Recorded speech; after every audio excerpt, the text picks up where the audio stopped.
Se diversifier, c'est une bonne idée ou pas?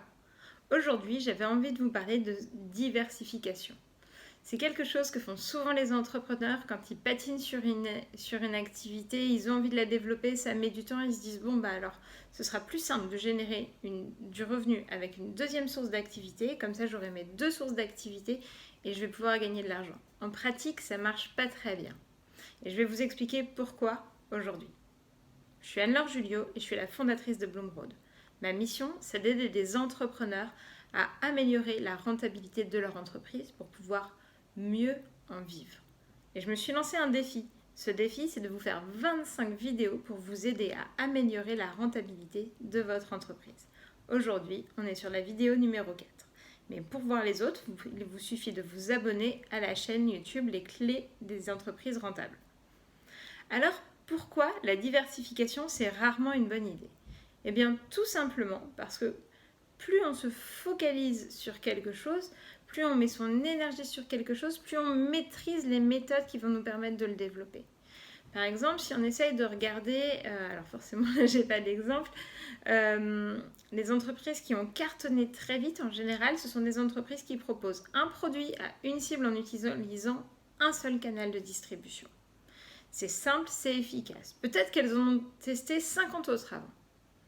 Mais en fait, elles les ont éliminées au fur et à mesure et elles se sont concentrées sur un canal. Peut-être qu'elles auraient pu en choisir un autre.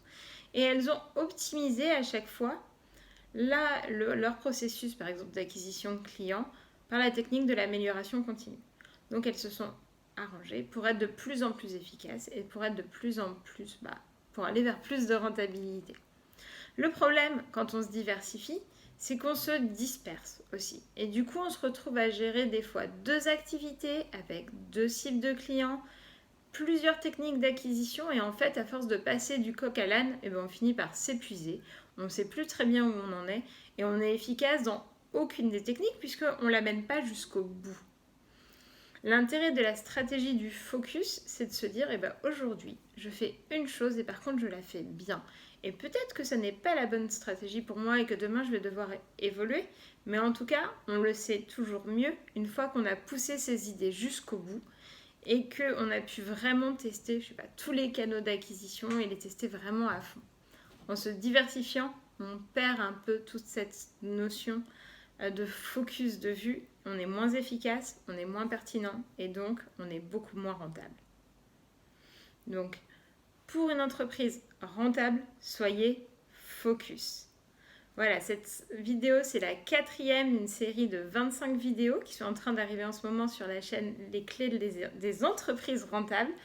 Pour voir les autres, n'hésitez pas à vous abonner à la vidéo. Et puis, si vous voulez avoir un échange direct sur la rentabilité de votre entreprise et avoir des réponses à vos questions, n'hésitez pas à remplir le formulaire qui est juste en dessous de cette vidéo. Je vais le consulter et puis je vais revenir vers vous très vite. À bientôt!